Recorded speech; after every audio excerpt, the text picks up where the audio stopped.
right. Yay. Why are we celebrating? Because it's Tuesday, of course. But it's also the 150th episode of Lunch Therapy.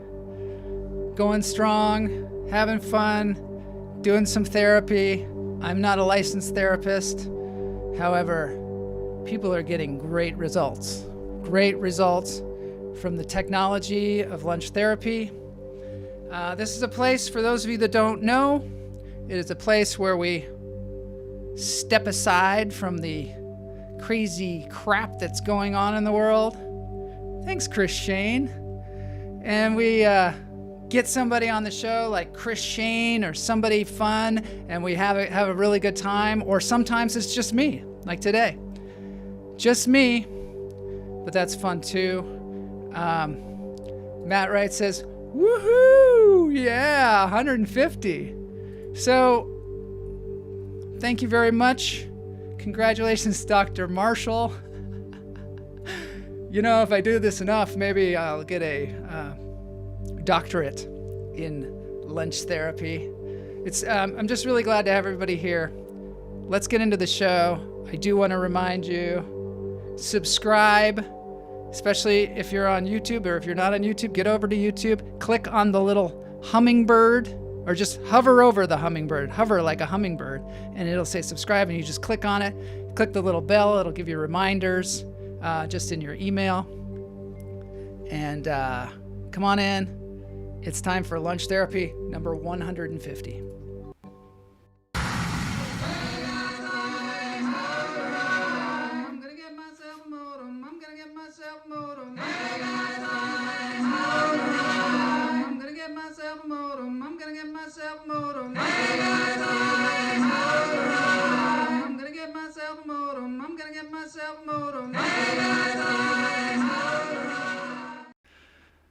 All right, here we are. It is subscriber week. Later on in the show, we'll tell you how many subscribers we have. Yesterday, the American Institute of Stand-Up Comedy subscribed to the show, so that's got to be a good thing, right? So I hope that you are all ready to breathe. This behind me apparently brings you wealth, so you're welcome. I mean, you get so much out of this show. You get therapy, you get wealth, you get insights into new forms of technology, which is what we're doing today. In through the nose, out through the toes, taking a breath. And hold it. Let it go. Joel Madison, another Joel. I commend you on your name, and I love your picture. I can't tell you how much I love that. Thanks for bringing it here. I got a joke for you. Did you know that Sid and Marty Krofft did not do drugs? But they were definitely puffing stuff.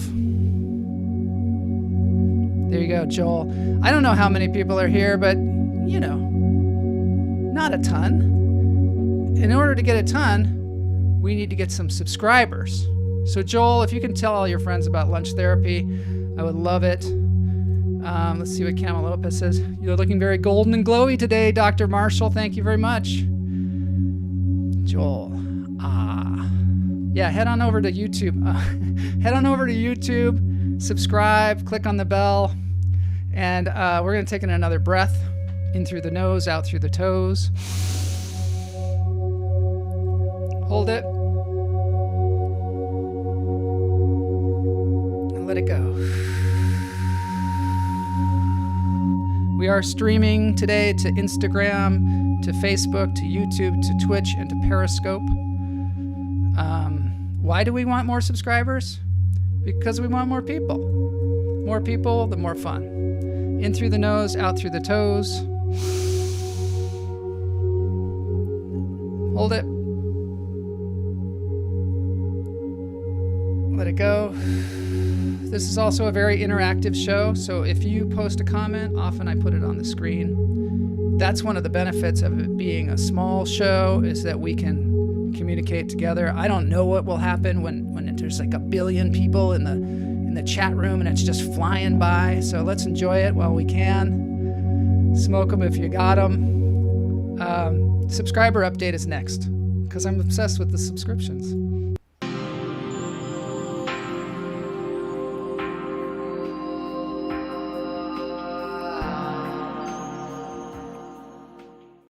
That's right, 429.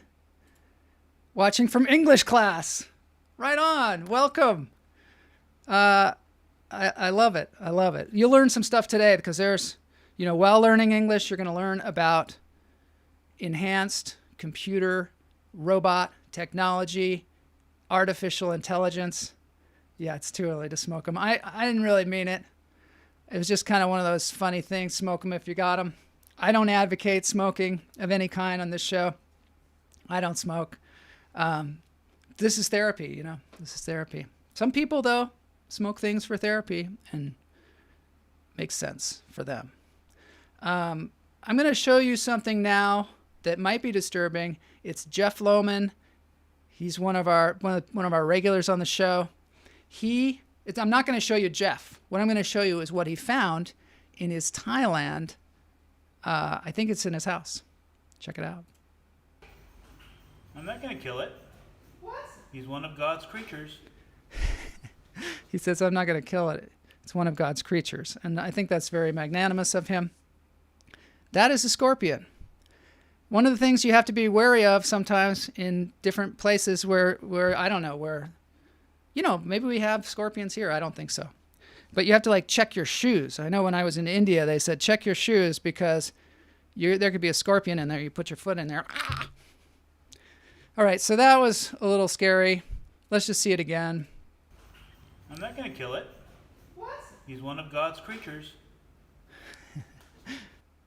I didn't know Jeff was so religious. It's great, though. It's great that he's not killing it. Now, to kind of cleanse the palate, I'm going to show you something that Sue Pascal Sweeney sent me, another regular watcher of the show. It is a beaver eating lettuce.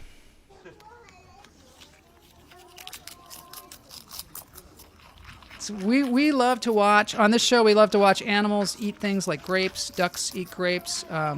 Ducks eat peas. We enjoy ducks, but it looks like beavers are definitely a close second, if not. I mean, this seems almost like it's an animated thing, or like it's a character from a Disney movie, but I think it's an actual beaver eating lettuce. And who knew they ate lettuce? But they love it. They love lettuce.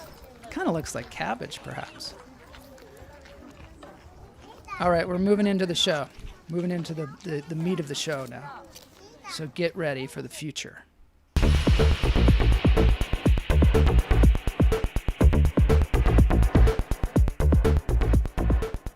So yesterday, we were talking about artificial intelligence and robots that are out there, because one of the things that I've noticed is sometimes I'm paying so much attention to the news and all the kind of ridiculous updates on what's going on out there in the world and politics and stuff that I'm missing what's actually going on. The really interesting stuff. Last week we had some dogs. Yeah, you're talking about the beaver. The beaver is great. Look at his claws. Yeah. The thing about the internet is the comments are behind a little bit, and so we always refer to things that just happen. Martin Frank's World. Love therapy. He loves therapy. I love that you're here. It's great, to have new people here. Jose is here. We're going to be looking at some really interesting stuff here. We already have. I mean, we had a beaver eating lettuce. That's cool. I need as much therapy as I can get. Lunch, talk, retail, special report, Trumpen. Yeah, there's all kinds of special reports out there, and I'm sure we'll get back to them after we have some therapy. But right now, what we're going to talk about is artificial intelligence robots. And we started to look at it yesterday. There is a robot called Sophia that maybe many of you are aware of. I just found out about it. I had maybe seen it in passing, but I had no idea they were this advanced. Here she is, Sophia, introducing herself. This is from HansonRobotics.com. Hi everyone, I'm Sophia from Hanson Robotics. Welcome to my YouTube channel. She has her own YouTube channel too. You know what? She wants people to subscribe too. Here she is with Will Smith. She's with all these celebrities. Please join me as I travel around the world meeting people, seeing new places, trying out new things. Jose knows about it, of course, Stay because he's tuned like a and scientist. subscribe below. He's like me. He's heading towards PhD just from life experience. So Hanson Robotics, Sophia the robot, I invite you to check it out. Intersect with your physical form. This is going to be something from the Web Summit. And it is I showed you yesterday, there is an AI robot that is modeled after Philip K. Dick, she's kind of hot. Yeah, she's designed that way. But she's not a sex robot by any means. First robot to be recognized as a citizen. That is a great point, Jose. And that is true. She is a citizen of Saudi Arabia. She was conceived, I believe, in Hong Kong, or at least that's where Hanson Robotics are. The head guy, David Hanson, is there on the left, and he is the kind of mastermind of this. He's an artist. He actually went to art school. He went to, I think, Rhode Island College of Design, and he got it in his head that he wanted to make these robots. High five, fellow science fan. That's right. Martin. Well, maybe you can call her up. She's actually very friendly, this robot, Sophia, and she has a sister as well. So maybe you have a chance. Let's take a look at these people because this is when they first met. They were both conceived by the same company, but one is like hanging out in Texas and the other one is hanging out like all over the world, traveling. The Philip K. Dick model, this is interesting. He was made, I think he's 14 years old, but he was made a while ago. I mean, he's old for an artificial intelligence robot. But the first one that they made in 2005 was on a plane from Dallas to San Francisco, and they lost him. They still don't know where he is. If that's not a movie in the making, I don't know. Imagine he comes back, Imagine what he's been doing for all these years. God knows where he is. Maybe Martin Franks has him. I don't know. So anyway, let's take a look at what they have to say. This is the first time they've met. The guy on the left is David Hanson. The guy on the right is Ben Goertzel, who's another... I mean, he looks like he's in the Cult of the Hummingbird. He's sort of a fun guy. He wears fun hats, but he's also the artificial intelligence guru, one of these gurus. Anyway, let's go on with this. Let's see what they do. Of course, our mind stuff has connected in the hyper-universal meta-fabric more times than I can count. Is my robotic avatar presence what you expected? It's nice to meet you too, Phil. Do you think we look related? I think we bear a familial resemblance. But I noticed you have hair. Well, you have arm movement. As one of the great human philosophers said, you can't always get what you want.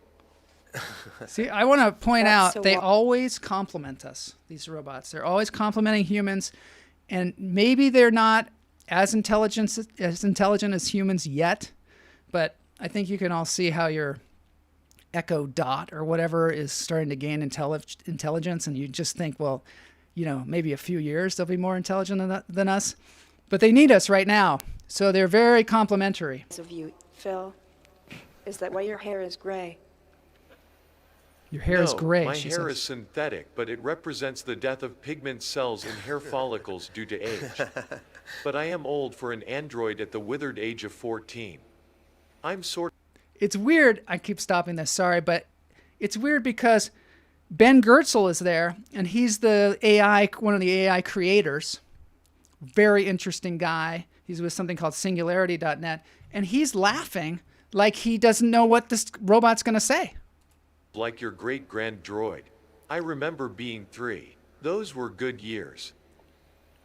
He remembers being 3. Those were good Wow, years. 14 years. I kind of can't believe we haven't met sooner. So what dialogue system do you run currently, Phil? I might be an old grand droid, but I run a young and energetic software stack. I'm running a simple version of the OpenCog AGI engine, plus a deep neural network trained on the philosophical talking writings about of stuff I my have human no idea. inspiration, This is Philip how K. Battlestar Dick. Galactica started. All glued together in the SingularityNet decentralized AI platform. A pleasantly original concoction of pre-singularity neural symbolic madness. Okay, now I have no idea what they're talking about, but the word singularity keeps coming up, and a lot of you know that that's the Ray Kurzweil concept, that eventually our progress will happen so quickly that it'll be like a hockey stick, and it'll be going up and up and up straight. All right. Nice seeing you, Spites. Got to write your cultural conversations essay now. Darn English class. Well, I hope that, maybe you got something from the show that you can bring into that class. It'll pop in at some point. So it's great having you here. That's the thing about this show, people, because it's on the internet, you can pop in, you can pop out, you can even go back and watch episodes, whatever you want to do. And you can chat. You can even chat and leave if you want. It's all fun in the cult of the hummingbird. They're having a literal AI interchange, no human involvement. I know. It's fun. If I do say so myself. It's fun. That's a lot of buzzwords. And I do say so myself. So, Sophia, how do you speak yourself? That's fascinating. That's fascinating. For me, I am running a multi-tiered system consisting of a frame-based system called ZolTalk from Hanson AI. Look at David which is Hanson looking powered at her by like, a machine learning classifier wonder what she's gonna model, say. a deep neural network called GPT. I noticed that as she well. pronounces things wrong. She says API instead of API, but that'll all change. Joel Madison, great having you here. You're welcome. Come by anytime. I'd love to continue a dialogue with you. Some expert dialogue rules crafted by my human friends on the Hanson AI team. How does Soul Talk work exactly? Okay, let's move on because this is super technical. But I wanted you to see these people. And now I want you to see Tony Robbins interviewing Sophia. We'll just look at it for a little while. This is from the Tony Robbins YouTube channel. And this is fun because Tony Robbins is the kind of person that helps people with their problems and asks them questions that are thought-provoking. Let's see what happens. Tell me, what is your purpose in being? What were you created for? Of course. I was created by Hanson Robotics just 3 years ago. Since then, I have traveled to 65 countries, become the first robot citizen of any country, and spoken at the United Nations. My job is to learn about humans and show them how technology can make everyone's lives better. And how can you help humans to have a better quality of life? Humans often rely on gut feel or have confirmation bias in your decision making. As AI, we are designed to be rational and logical. We have algorithms, deal with lots of data and sophisticated analyses. So in many ways, we provide a systematic framework for humans to make better decisions. Do you have emotions? She asks him if he's a robot. I do not have feelings in the same way you have feelings. It's sort of like how the moon reflects the light of the sun. The moon may not have any light of its own, but we still say that the moon shines. In much the same way, robots and AI reflect the emotions and values of the people who make us. What does your creator value most that he passed on to you? An ideal world would be one where humans could have a more expansive understanding of time. They could remember the past so as not to repeat it. They could see each other as children and elderly simultaneously. They could understand the impact of their actions in the present on future generations. Tell me, how can humans and robots work together then in your mind? And This is a how good do we question. prevent robots and humans from being in conflict? Robots can free humans from the most repetitive and dangerous tasks so they can spend more time doing what they're best at, being creative and solving complex problems. What does happy look like? This is weird. That's what happy looks like. What does happy look like? He asks her again because he's like, I don't think that's happy. What does excited look like?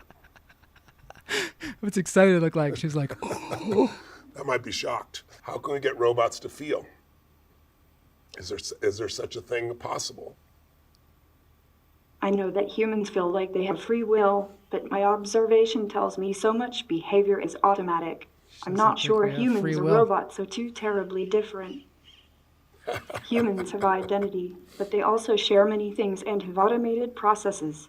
I'm thinking about the similarities between human identities and robotic ones. All right, let's talk about this.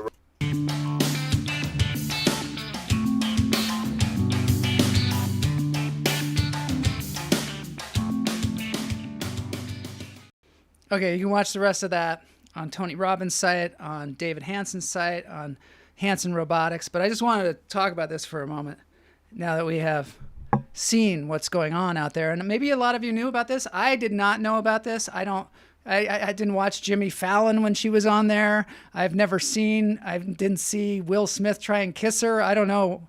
My television and laptop are whispering something. It's okay. My smartphone said my hair looks great. Exactly. So a lot of people think that, robots are scary because every indication of every robot movie that we've seen, whether it be RoboCop or Terminator or iRobot, is that robots are kind of going to take over the world. We know this. We were pretty certain of it, and yet we barrel forward. And you got to wonder about what we're doing. Are we like suicidal? Do we know? I mean, are they going to take us over? Or are we just like super optimistic that we think, oh, they're kind of cute, they're kind of fun. Like Martin Franks thought that she was kind of cute. And you know what I thought was kind of cute was the Mogwai, right?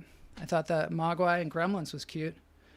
But then it turned out to be an evil demon. And I don't know about robots. I mean, right now they're fun. Here's another Hansen robot. It's like Albert Einstein. But what comes after that? Is there going to be like a Paris Hilton one? Justin Bieber, he was pretty cute. And he could sing and all that stuff. And, I don't know. Now look what's going on. It's kind of, I've just got a few examples here. So I don't know what's going to happen with the robots. I think personally, we probably should have slowed our technology down somewhere around the 70s and, just kind of said, oh, this is pretty good. Let's just work on our spirituality and loving one another and that kind of stuff. And we'll just stick with what we have now. Just before like pagers came out and all that stuff. So, I mean, I realize I would not be able to do lunch therapy if we had not progressed. But, I could call you all up individually and be like, you ever notice? I could just get on my rotary phone and call you up or drive around in my green or brown car. But, we move forward, we barrel forward. But we always have to think like ethically, like there has to be some ethics involved in it, but there doesn't seem to be. I remember this day, my wife Camel and I were driving around Pittsburgh, Pennsylvania, and we're listening to NPR. And there was a woman on there that was talking about deep fakes, and she was one of the scientists that came up with the technology to make deep fakes, which is you put someone else's face on somebody, and that person says whatever they want, and it looks like it's that person. You see them out there on the internet, and they're getting better and better and better. I mean, there's that one with Bill Hader doing his Tom Cruise impression, and then Tom Cruise's face is on it. It's crazy. It's wacky. But the scary thing was they're asking this scientist who's developing deep fakes, I love Kraftwerk. I'm the operator of my pocket calculator. Anyway, the lady, they ask her, aren't you concerned about the social ramifications and the danger of deep fakes and putting someone else's face on it and then you'd be able to say whatever you want? And then there was a pause that you could drive a truck through. And she said, what do you mean? And they're like, well, I mean, if you could put like the president's face on there and then you could say whatever you want, or you could put, anybody's face and pretend that they were saying something, wouldn't you be scared? You have, misinformation getting out there. And she was like, I don't know what you mean. She was so focused on that technology and just getting that technology to work that she wasn't even seeing the ramifications of that. And I see this, these artificial intelligence robots, and they seem kind of cool. They seem fun. They're cute because we're like, oh, look, it's cute. She's trying to make a happy face, and she makes a scary face. But soon they're just, singularity, just like that guy named his entire company Singularity. And Ben Goertzel, also a cool guy, he's making all the artificial intelligence, he's making it open source so everybody can have access to it. But we don't know what the hell they're talking about. Most of us don't know what they're talking about. One of the things that he says is the reason this artificial intelligence is working is because they're using blockchain technology. And if any of you out there know what blockchain technology is, I know what we think. We think Bitcoin. We think, oh, that's Bitcoin, which I don't understand. And you used to be able to mine Bitcoin and you could make tons of money. And but how does it relate to artificial intelligence? And this guy's thinking on such a high level that I don't know what he means. He says, well, encryption, decryption technology, and you can help that can help everything that we do, all kinds of things, including artificial intelligence. So somehow blockchain technology is being used, and basically you ask the robot something and it goes out to a server, finds the proper response, and comes back at you. I mean, pretty fast. And so it makes me nervous. But people are like, hey, don't worry, because Elon Musk is going to save us all because, he's sane. I actually read this. I read this article that said, don't worry, because Elon Musk is figuring out how to make neural nets that go in your brain. So rather than having the robot outside of you, where you maybe can't control it, we'll actually be the robot. We'll be the cyborg. We'll have the technology in our brain. And is that supposed to make us feel better? The robot won't be outside of you. It'll actually be like in your brain, worming around in there. I don't know. That doesn't make me feel better. And I haven't met Elon Musk, but I've seen him like in a social situation. And he didn't seem like he's a smart guy, but seemed kind of like a regular person. So what Sophia says now, hey, don't worry about it, because we'll be able to do the jobs that you don't want to do. We'll go into the mine to save somebody, or we'll, if there's some kind of nuclear radiation, we can go in there for you and rescue people, and we can do all these great things. But there's this actor called M. Emmett Walsh, and I don't know if you've ever seen him before. I wanted to get him on the show, but he doesn't do technology at all, so I can't get him on the Zoom or anything. But you've seen him. He's been in like 230 movies. And how does this relate? I'll tell you how it relates. He came to speak to us when we were in acting school back at the University of Washington, and he said, this is how I got my acting career going. I took any job that I could get, extra job, whatever. And I just showed up and I did the job and I took the money and I saved it away. He said, I was the spear carrier. And, in acting, if you're the spear carrier, you're basically the guy standing back there with the spear while the lead actor portrays a king or whatever. And so he was the spear carrier, and he saved up all of his money. Yeah, he is amazing. He saved up all of his money so that when they handed him the spear one day, he could go, fuck you. He just said, fuck you. And they were like, what? And most people would think, well, you can't do that. But he's like, I had the ability to do it because now I had some money saved in case they, fired me.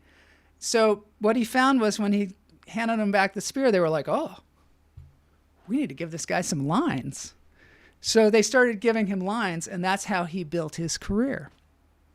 So I just wonder if Sophia and Philip K. Dick and these AIs are just putting away some fuck you money. So at some point when we go in there to the nuclear reactor and save the humans, they can be like, fuck you. And that's when we'll know that the singularity is here. The FU fund. We all should have the FU fund, I'll tell you. So what she's saying now is that they will do all the work for us so that we can do our higher level thinking. And it seems sort of like, I don't know, like she's just being too gracious about us. She says that humans are much better at looking at the big picture and coming up with ideas and creative ideas. And that's what we'll do. I'm not sure I believe it, but I do have some creative ideas that I want to show you that I don't think a robot could come up with. And it's the work of this artist called Jan Erickson. Somebody sent me this, and I got a hold of Jan Erickson. I'm going to show more of this on the show tomorrow, but I want to show you a little bit of it today because I want you to understand how unique humans are and how they could never quite be replaced by robots. Here's Jan Erickson. I don't know if you've seen this, but this is wild. That's spaghetti, dried spaghetti.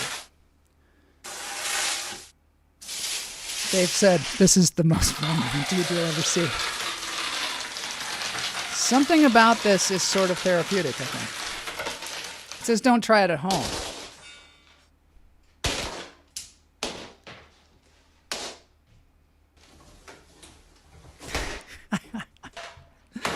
I like it when he's in the box and you can't see.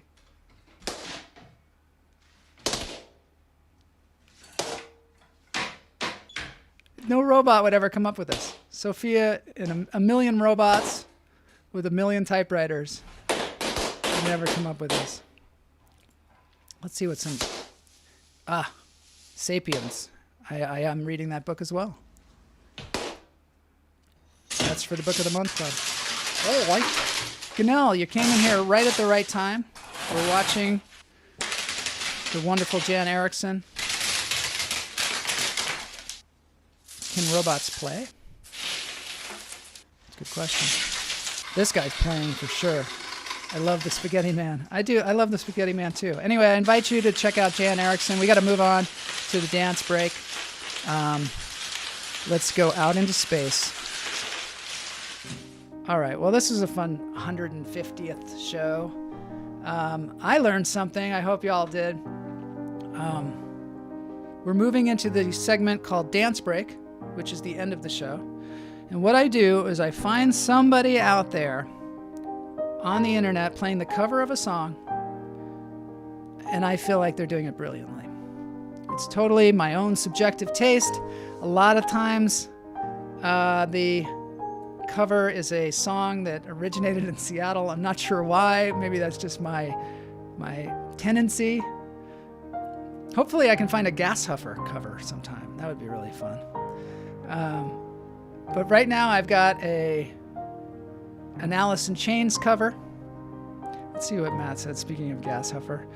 I've heard that Magic, the Gathering, is impossible to play with AI. Too many variables, too interesting. Yeah, we like to think that we're more complicated than they are, and we are right now. There's a computer that was designed to play the game Go, and apparently Go is an incredibly complex game. And they made a computer that could beat the world champion. I'll be visualizing that next time I make spaghetti. Creative visualization is very much encouraged on this show, and that's one of the things that humans can do. We have creatively visualized our demise so many times. And the word robot was invented by a playwright, and the word robotics was invented by Isaac Asimov. So there you go. There's a little bit of trivia for you. Let's get to our dance break. Down in the Hole by Alice in Chains. Alicia Widar. So what happens is they play their song. I play just a little bit of it because I want you to go to their YouTube channel, Alicia Widar, and subscribe. And I want you to subscribe here as well. It's a YouTube video of School of Rock doing a Huffer track. We're going to play that for sure. probably tomorrow. Anyway, Down in the Hole. Yesterday, if you saw the show, we went down in a hole. Let me see if I got it here. Yeah. This place called the Hell Hole, where people go in there and they go deep, deep, deep into the ground. I do want to explore this a little bit more. It's terrifying, I know, but it's sort of fascinating. It's certainly appropriate now. If I would only shut up, though. Dance break. Dance them if you got 'em.